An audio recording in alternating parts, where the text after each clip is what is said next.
Kematian bukanlah lawan kehidupan, tapi ia ada sebagai bagian darinya. Selama hidup, kita perlahan memupuk kematian. Beberapa buku tak perlu berteriak untuk menjadi tak terlupakan. Mereka berbisik, mengetuk perlahan di bahumu, menghadirkan kembali diri yang telah lama tak kau ingat. Norwegian Wood, karya Haruki Murakami, adalah salah satu di antaranya. Hening, rapuh, namun mustahil benar-benar hilang dari ingatan. Murakami membangun dunia Norwegian Wood dari keheningan, dari langkah-langkah panjang, kamar-kamar sunyi, hamparan yang kosong, dan musik jauh yang hanyut bersama udara sore.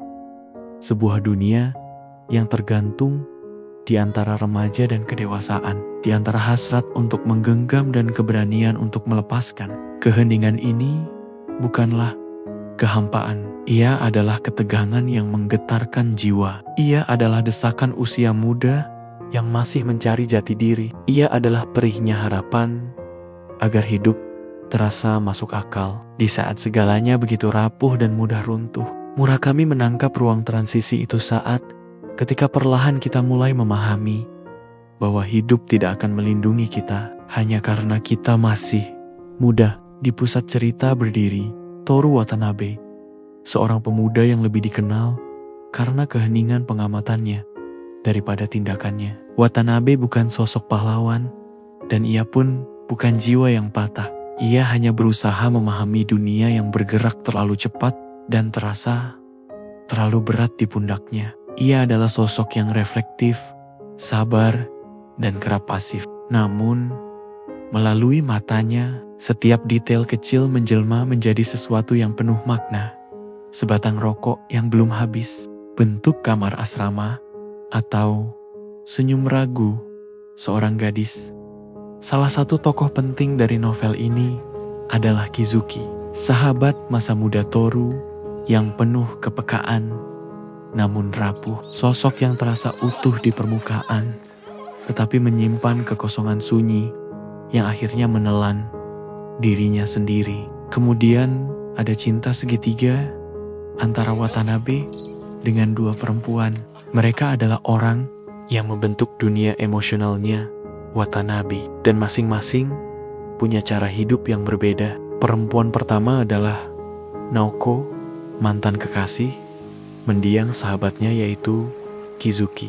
Naoko adalah perempuan yang lembut, tutur katanya, rapuh, dan terluka begitu dalam oleh duka. Kecantikannya halus, nyaris tembus pandang, seperti seseorang yang terus tergelincir kembali ke masa lalu. Naoko adalah pengingat atas apa yang telah hilang dari hidup Watanabe dan apa yang tak mungkin ia perbaiki.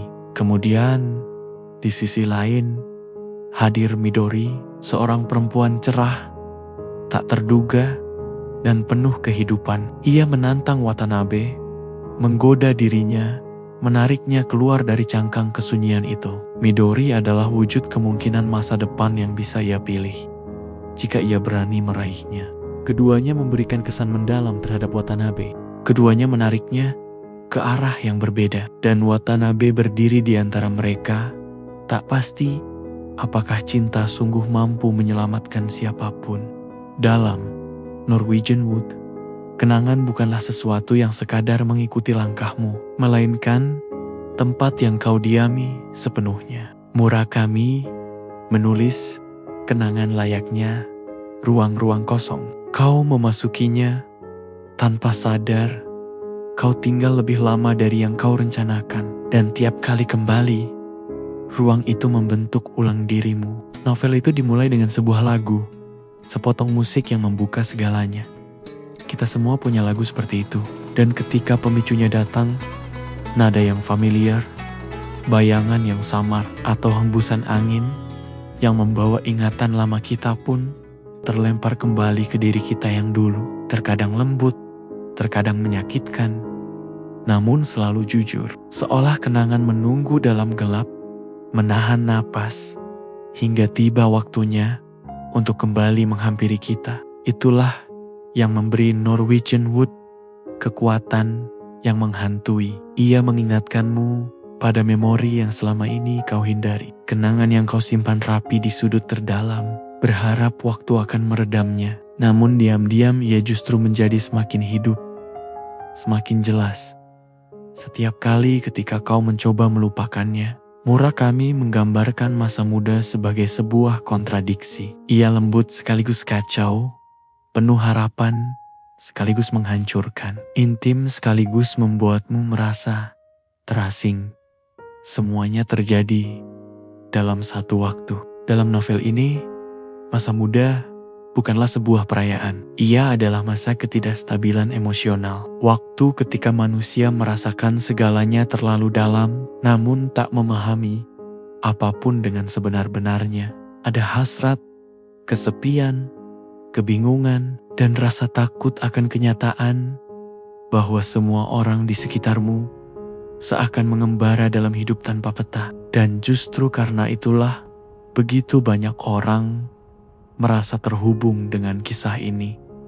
Ia menyentuh bagian diri kita yang paling sunyi, bagian yang jarang kita akui, namun selalu kita bawa kemanapun kita pergi.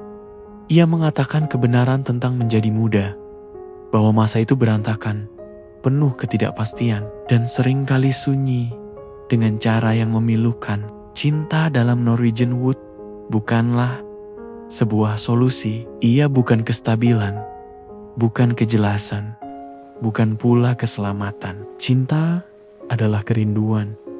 Ia adalah kerentanan. Ia adalah dua jiwa yang belum utuh, yang mencoba memahami diri mereka melalui satu sama lain. Beberapa hubungan memberi kita kenyamanan, beberapa justru membelah kita hingga ke tulang. Ada yang mengajarkan apa yang sebenarnya kita inginkan. Ada pula yang menunjukkan batas, hal-hal yang tak sanggup kita tanggung. Dan terkadang, justru hubungan yang paling bermakna adalah yang tak bisa bertahan. Kehilangan dalam Norwegian Wood bukanlah sebuah akhir. Ia adalah seorang guru killer, tak kenal ampun. Novel ini menunjukkan bahwa duka tidak datang sekali, lalu pergi. Ia datang dalam gelombang. Ia mengisi ruang-ruang di antara percakapan. Ia menetap dalam jeda, dalam kalimat yang terputus, dalam hal-hal yang tak pernah terucapkan. Barangkali pesan paling mendalam dari Norwegian Wood adalah bahwa melangkah maju merupakan bentuk keberanian tersendiri. Novel ini berakhir tanpa kesimpulan yang rapi. Tak ada penyembuhan yang sempurna. Tak ada masa depan yang jelas. Tak ada transformasi besar yang menyelesaikan segalanya. Hanya seseorang yang masih mencari jalannya. Seperti kita semua. Akhir itu terasa nyata karena dalam hidup kita jarang sepenuhnya mendapat jawaban atas pertanyaan kita. Yang kita dapat hanyalah keberlanjutan. Langkah berikutnya, meski samar, meski goyah, namun tetap harus diambil. Murakami tidak memberi jawaban yang mudah. Sebaliknya, Norwegian Wood mengajak kita duduk bersama ketidaknyamanan, membiarkannya ada, menatapnya tanpa lari, dan merasakan bahwa sebagian dari kedewasaan adalah kemampuan untuk menerima keadaan yang tak bisa kita perbaiki.